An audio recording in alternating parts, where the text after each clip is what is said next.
Hoy hablaremos de tipos de adaptación y factores ambientales. La adaptación o adaptación biológica la vamos a definir como un proceso fisiológico, un rasgo morfológico o un modo de comportamiento de un organismo que ha evolucionado durante un periodo de tiempo mediante la selección natural, de tal manera que incrementa las expectativas a largo plazo para reproducirse con éxito. La adaptación también es la clave de su sobrevivencia y de la permanencia de estos tengan en el ambiente. La presencia o ausencia de un organismo o de un grupo de organismos depende de un conjunto de condiciones conocidas como factores ambientales. Como ya habíamos mencionado, la adaptación es la característica del individuo para adecuarse al ambiente. Existen diversos tipos de adaptaciones: las adaptaciones morfológicas o estructurales, las adaptaciones fisiológicas o funcionales y las adaptaciones etológicas o conductuales. Las primeras se presentan en una estructura física, en la forma externa de los organismos y que les permite una mejor adaptación a su hábitat.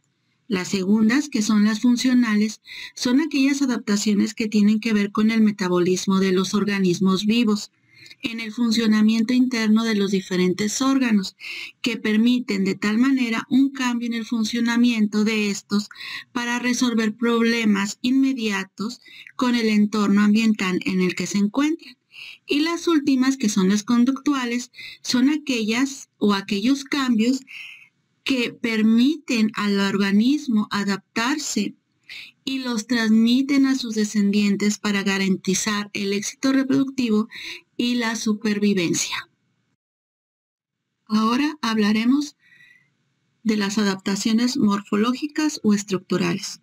Estas tienen tres categorías, que son el mimetismo, el camuflaje y una adaptación morfológica estructural propiamente.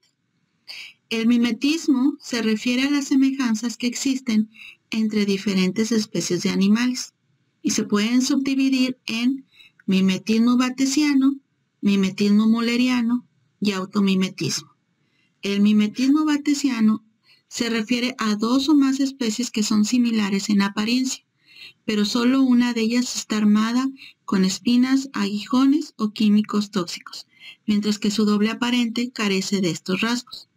El mimetismo mulleriano se refiere a dos especies no comestibles que se imitan mutuamente y que poseen una coloración vistosa de advertencia. A esta también se le llama aposemática. Y el automimetismo. Este es un instrumento engañoso que poseen ciertos animales, en donde una parte del cuerpo se mimetiza con otra parte para incrementar la supervivencia durante un ataque o da al depredador una apariencia inofensiva.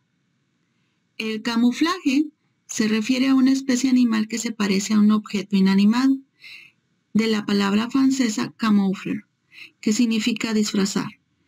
Resulta ventajoso tanto para evitar depredadores como cuando se acecha presas, dos situaciones en las que el organismo desea pasar desapercibido.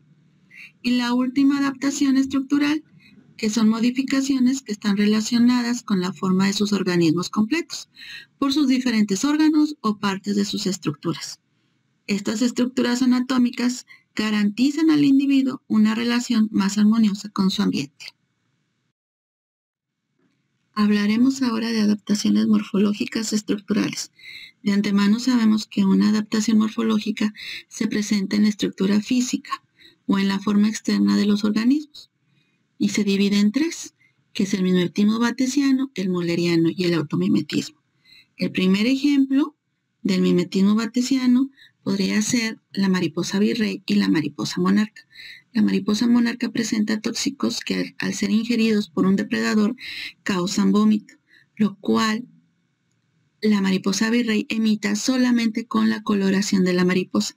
Entonces el depredador, cuando lo ve, no lo ataca, sabiendo de antemano que si lo ingiere le va a producir vómito.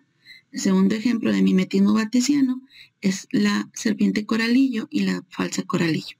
La serpiente coralillo presenta un patrón de coloración rojo, amarillo, negro, amarillo, lo cual significa que es venenosa, y la falsa coralillo solamente imita los colores, no el patrón. Sin embargo, los depredadores no pueden diferenciar esto, entonces al ver los colores llamativos, simple y sencillamente no la atacan. El segundo tipo de mimetismo es el mulleriano, en el cual sabemos que son dos especies similares, pero donde solamente una tiene algún tipo de tóxico o aguijón. En este caso hablaremos de la avispa alfarera, que no presenta ningún aguijón, pero presenta coloraciones vistosas amarillas y negras, copiadas de la avispa normal, que presenta un aguijón tóxico.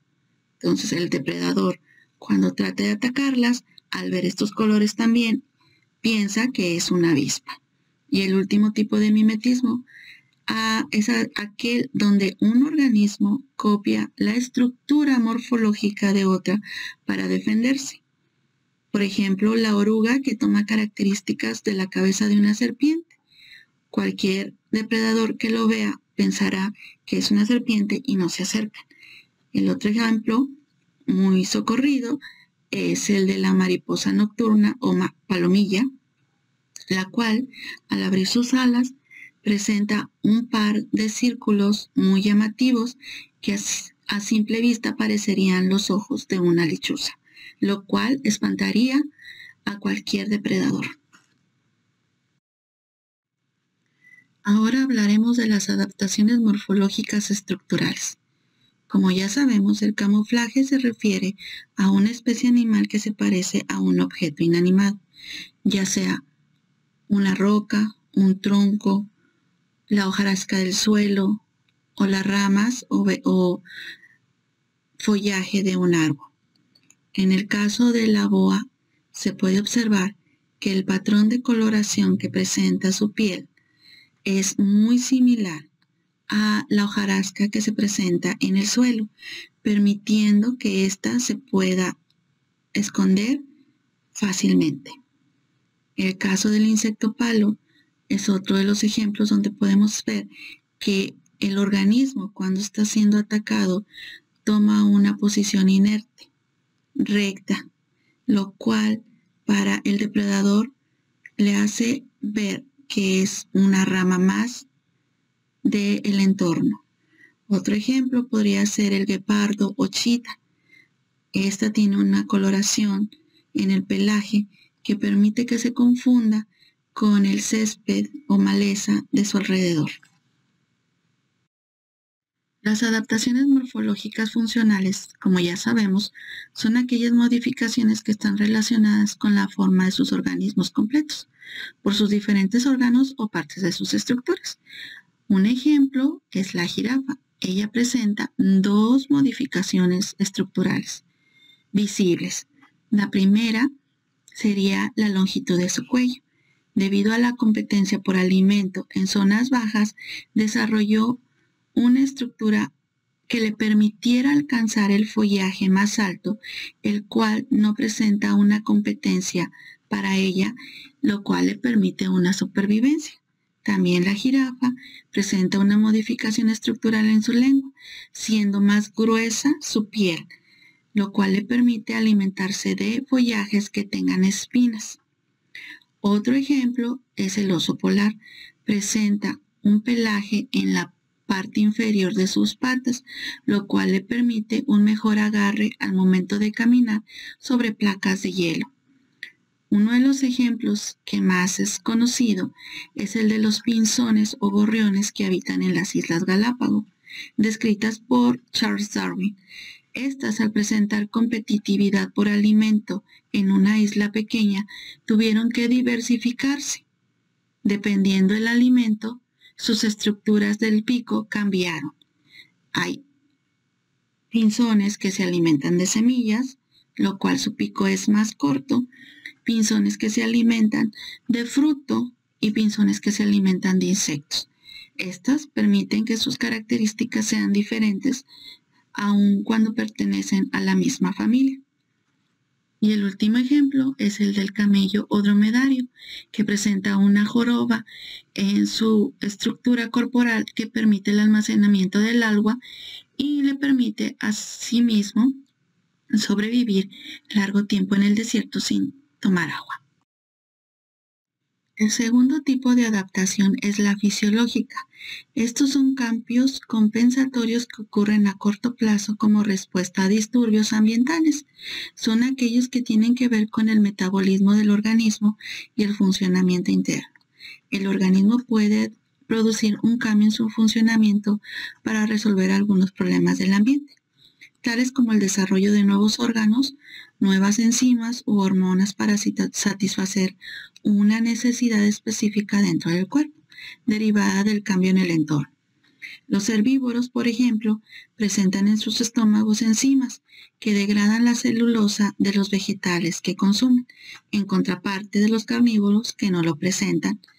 Los peces que habitan en aguas saladas tienen que soportar altas concentraciones de sales en su ambiente. A esto se le llama medio hipertónico, siendo estas concentraciones mayores que las que se encuentran intercelularmente, que llamaremos medio hipotónico. Otro ejemplo son los cactus y plantas del desierto, las cuales presentan acumulación de agua en los tejidos y sus estomas solo abren de noche para no perder agua durante las horas del día de mayor calor. Y la hibernación es otro ejemplo. Es una adaptación que reduce el metabolismo interno de los organismos, permitiendo de esta manera sobrevivir en épocas de invierno. Por último, hablaremos de las adaptaciones etológicas o conductuales. Estos son los cambios de conducta que la especie adopta y transmite a su descendencia para garantizar el éxito reproductivo y la supervivencia. Algunos ejemplos son ampliar y defender territorio, asegurar la reproducción, buscar alimento, defenderse de depredadores, buscar ambientes idóneos para el mantenimiento y desarrollo de sus funciones biológicas y regulación de temperatura.